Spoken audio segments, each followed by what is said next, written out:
Les amis, il y a 3 semaines, un mois de cela, j'avais fait la première version de ce nouveau concept. On change pas une équipe qui gagne. Voici l'épisode 2. Je pose des questions, vous répondez, j'analyse vos réponses.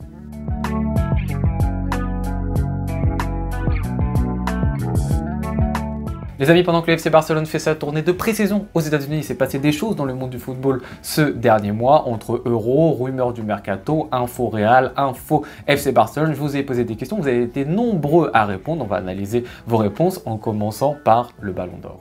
Alors les amis, première question, qui devrait être selon vous le Ballon d'Or 2024? À 50%, vous avez répondu Rodri, 37% Vinicius, 9% Bellingham et 4% autres. Alors bon, on voit bien quand même dans votre réponse que j'ai plutôt une communauté FC Barcelone, hein, parce que bon, ces réponses ne sont pas forcément représentatives, je pense, de la réalité de ce qui se passe en dehors justement de la sphère FC Barcelone. On s'en souvient, j'avais fait une vidéo avant les tournois internationaux qui a eu l'Euro, la Copa América, sur vraiment Vinicius, Bellingham, les deux grands favoris de ce Ballon d'Or. Quelque chose a changé, et oui, ça a un tout petit peu changé. Les cartes ont été un tout petit peu rabattues. Pourquoi? Simplement parce que déjà Rodri gagne l'Euro avec l'Espagne en faisant un très bon Euro. Alors plein d'individualités, hein. Dans l'Espagne on fait une très bonne performance, mais Rodri est l'un des principaux éléments de cette victoire finale, ce qui rehausse vraiment sa note, ce qui permet de mettre aussi en avant sa superbe saison avec Manchester City. Quand Rodri joue avec City, City gagne, c'est quand même une stat de malade mental. Si Rodri est sur le terrain, Rodri il est à je sais pas combien de matchs consécutifs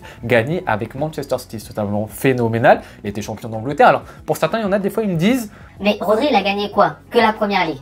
vous savez ce que c'est que la première ligue? J'ai même pas des fois la force pour débattre, mais la première ligue, vous savez, c'est la difficulté que c'est de remporter une PL. Enfin bon, Rodri gagne ça, gagne l'Euro en étant une pièce maîtresse, pendant que à côté, Vinicius est éliminé en quart de finale de la Copa América. Alors des fois, pour certains, ça les arrange bien de dire que la Copa América, c'est un championnat naze, c'est une compétition nulle, surtout quand Messi la gagne. Mais si elle est si nulle que ça, pourquoi Vinicius il a été éliminé?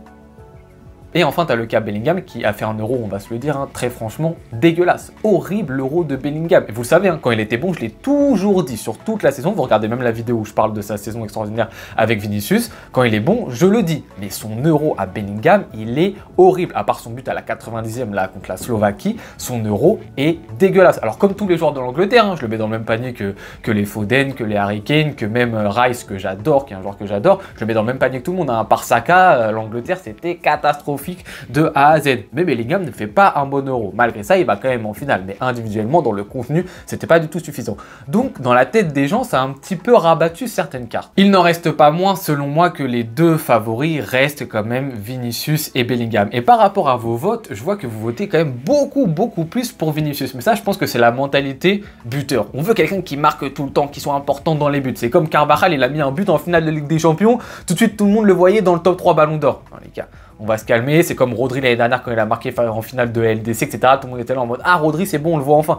Les joueurs ont un rôle défensif, que ce soit les milieux ou les défenseurs, arrêtez de leur demander d'en plus de leur job de base de marquer des buts. Est-ce que je demande à un attaquant, est-ce que quand Messi il était Ballon d'Or, Ronaldo il était Ballon d'Or, je demandais à ces gars-là de venir faire un tacle dans la surface de réparation pour bien défendre? Non, donc demandez pas aux joueurs au rôle défensif de en plus marquer pour ensuite devoir les considérer pour le Ballon d'Or. C'est pas une bonne stratégie. Donc Rodri comme Carvajal, jugez-les sur leur niveau sur toute la saison. Et je suis désolé, Rodri fait quand même une bien meilleure saison que Carvajal, même si Carvajal fait une très bonne saison. Mais donc dans tous les cas, moi je suis plus entre guillemets team Bellingham, un tout petit peu plus devant Vinicius. Alors il n'y a pas du tout scandale hein, si c'est Vinicius. Et pour moi ce qu'a fait Bellingham pour une première saison avec le poids de son transfert sur les épaules, c'est phénoménal. Les 5 premiers mois de Bellingham où il marque tout le temps là, à la 90e et tout machin, c'est fou. Et les 5 mois d'après sont aussi très bons. Alors il ne marque pas, donc encore une fois ceux qui aiment que les buts, ils vont se dire ah il a fait une moins bonne deuxième partie de saison, mais dans le jeu il est primordial. L'intensité qu'il met est folle, les récupérations, les appels de balles, la verticalité, ce qu'il propose dans le jeu hors des buts,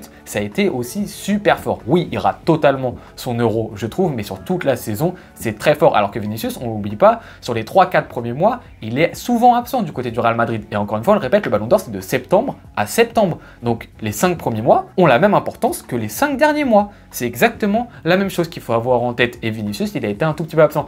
Vinicius, saison faramineuse, c'est monumental. Il a marqué des buts ultra importants vers la fin de la Ligue des Champions, quart, finale, etc. Super méga important. C'est pour ça que moi, je le mets deuxième. Et il n'y a aucun scandale s'il est premier. Mais je mets un tout petit peu Bellingham devant. Donc, mon classement, ça serait Bellingham, Vinicius, Rodri.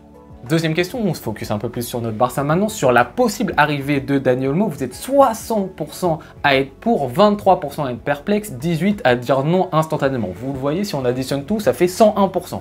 Je sais pas trop comment YouTube fait son calcul, mais en tout cas, ça donne ça. Et j'ai mis entre parenthèses en prenant en compte le contexte du Barça. Parce que bien évidemment, si tu me demandes est-ce que tu veux Haaland, est-ce que tu veux Foden, est-ce que tu veux Musiala, mais bien sûr que je vais vous dire oui les amis, si vous voulez des joueurs comme ça, allez Florian Wirtz, pourquoi pas aussi, on l'achète. Mais il y a des gens, j'ai l'impression, qu'ils ne sont pas au courant du contexte du FC Barcelone. En termes d'argent, en termes d'économie, c'est très compliqué. Et on l'a vu depuis le début de la saison, on l'a dit avant le mercato, et plein de gens l'ont dit, on était beaucoup à être d'accord. On a des postes où c'est indispensable de recruter. Ailier, numéro 6, défensif. On l'a dit en début de saison. On l'a dit, on était tous d'accord pour faire ça. Et là maintenant, on a vu Dani Olmo faire un superbe euro, etc. Ah c'est bon, il faut l'acheter. Alors il faut prendre quand même en compte, et ça on en parlera s'il vient ou pas au club, il faut faire attention. Dani Olmo c'est un joueur qui reste assez inconstant dans les performances, qui a beaucoup de blessures. Il faut faire attention aussi au syndrome du joueur tournoi. On les connaît hein, ces joueurs-ci, on a eu l'exemple notamment d'un Renato Sanchez, super bon à l'euro, totalement invisible après. On a eu également l'exemple des fois d'un Pogba, Paul Pogba, quand il était en compétition internationale, super fort, mais dès qu'il était en club c'était beaucoup plus compliqué. Il y a plein de joueurs comme ça, on les connaît sur un mois être super forts avec leur sélection et ensuite quand ils sont en club, c'est intermittent du spectacle. On les connaît ces syndromes-là, donc il faut faire attention avec Dani Olmo. Donc moi je suis plutôt de la team perplexe parce que je me dis quand même, si Flick le veut, et encore il faut vérifier que Flick le veut, c'est qu'il a une idée en tête. Là, dans sa conférence de presse, Flick il a dit pour le numéro 6, je peux me débrouiller. S'il dit ça, c'est parce qu'il sait que peut-être l'argent va être placé sur quelqu'un d'autre. Et moi, je lui fais confiance, je lui fais d'abord confiance à Flick, et je me dis, ok, s'il veut Dani Olmo, il connaît le contexte, il connaît la situation, il connaît son effectif, c'est qu'il a une idée en tête. Mais moi, je me dis, un numéro 10, on a déjà Pedri, on a déjà Gundogan, on a déjà Fermin Lopez qui peuvent jouer à ce poste-là. Vous me direz, ouais, mais Pedri, on peut le mettre derrière. Ouais, mais ok, mais dans ce cas-là, derrière, ça veut dire qu'on a Frenkie de Jong, ça veut dire que tu mets Gavi, ça veut dire que tu mets Casado, ça veut dire que tu mets Marc Bernat, ça veut dire que tu mets Romeo Oriol, et donc tu rajoutes aussi Pedri. Donc on a 6 joueurs pour 2 postes aussi. Et devant, tu conserves Gundogan et Fermin, parce que je vais pas me dire non plus, je fais aussi descendre Gundogan, et donc tu mets Dani Olmo. Donc ils sont 3 pour ce poste-là. Tu mets qui sur le banc? Tu mets Gundogan, tu mets Fermin, du coup Fermin on le jette totalement, c'est le 3e joueur du poste. Enfin, c'est quand même assez compliqué, vous serez d'accord. C'est pour ça que je trouve que ce transfert n'est pas du tout primordial, c'est pas du tout une priorité d'avoir ce joueur-ci. Il y en a d'autres sur le terrain. Mais je fais un tout petit peu confiance à Flick s'il veut Olmo, donc je suis dans la team perplexe. Ensuite, on continue sur le FC Barcelone avec le cas Araujo qui s'est blessé pour le mois de décembre. Les solutions justement pour le remplacer. 40% on réaxe Koundé, 10% on achète quelqu'un sur le mercato de transfert, 50% on se débrouille avec ce qu'on a. C'est plutôt compliqué. Hein. Bon, hormis les 10% qui n'ont pas toujours, eux, ils font partie des irréductibles qui n'ont pas compris encore dans quelle galère on était économiquement. Eux, ils veulent acheter, c'est FIFA, c'est le mode carrière sur FIFA, c'est tranquille, il n'y a aucun problème. Hormis cela, c'est difficile de choisir entre réaxer Koundé et se débrouiller avec ce qu'on a. Parce que ce qu'on a, c'est quand même plutôt intéressant. On a du Koubarsi, on a du Christensen qu'on peut faire reculer, on a toujours du Inigo Martinez, on a du Michael Faye, on peut avoir des joueurs, Eric Garcia qui revient de près, ça peut pourquoi pas fonctionner. Mais ensuite, tu as le cas Koundé. Koundé qui peut être excellent aussi dans l'axe. Le problème avec Koundé, moi, juste ce que je dis, c'est si tu le mets dans l'axe jusqu'à décembre, parce qu'il revient en décembre de blessure à Araujo, tu le laisses dans l'axe Koundé. Voilà, pour moi, c'est pas possible. Et donc, Araujo devient remplaçant parce que tu mets Koubarsi à côté de Koundé. Si tout se passe bien du côté de Koubarsi, les deux restent titulaires pour le reste de la saison. Mais moi, j'en ai marre de voir Koundé faire axe-côté, axe-côté, axe-côté. Il l'a encore fait l'année dernière. On voit qu'à chaque fois qu'il reprend un nouveau poste, c'est un tout petit peu plus compliqué. Défense centrale, au tout début de la saison dernière, il était super fort. Il a mis à peu près 2 mois pour revenir quand il a été repositionné à droite à son top niveau. Et là, il a montré qu'il était super fort. Ok, Koundé, il gère les 2 postes. Mais s'il vous plaît, faisons-le progresser et laissons-le, lui, une continuité sur un seul poste. Arrêtons de le faire droite, centre, droite, axe à Koundé. Ça suffit au bout d'un moment. Donc après, la meilleure solution, je sais pas c'est laquelle. Soit on part sur l'idée de on le laisse à droite sur toute la saison et donc on se débrouille avec les défenseurs centraux qu'on a, soit on le réaxe directement et à droite, on va se débrouiller avec Araujo, avec Hector Fort, pourquoi pas Cancelo aussi, des négociations sont encore en cours. Mais voilà, les deux me vont en fait. J'ai pas de solution finale par rapport à ce que veut faire Flick, mais selon moi, par contre, la solution d'acheter un nouveau joueur est à jeter impérativement.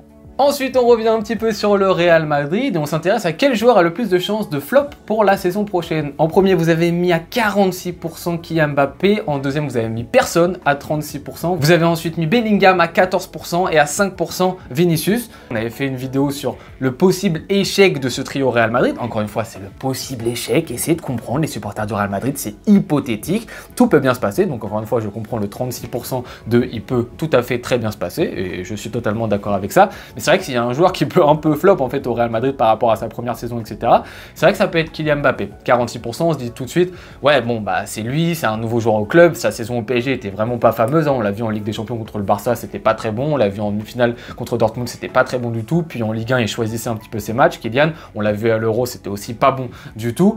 Donc il peut être mis en difficulté. Mais je me dis, bon, sur une première saison comme ça, il va avoir faim, il va avoir envie. Kylian, je le vois quand même un petit peu réussir quand même sur cette première saison. Vinicius, pour moi, il est installé dans ce club-ci. Il gère, il ne fait que progresser d'année en année. C'est un monstre. Pour moi, il n'y a aucune chance que Vinicius floppe cette année.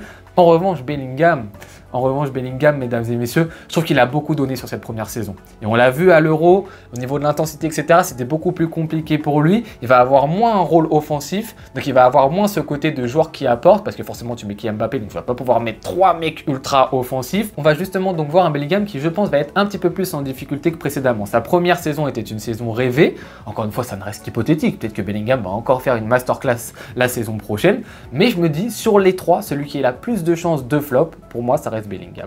Et les amis, on termine sur un sujet qui est un tout petit peu hors des terrains. Le nouveau maillot du FC Barcelone à 66%. Vous êtes dans les très bonnes notes sur ce maillot. Ensuite, vous êtes des bonnes notes sur 25%, 5% sur des moyennes notes et 4% très mauvaises notes.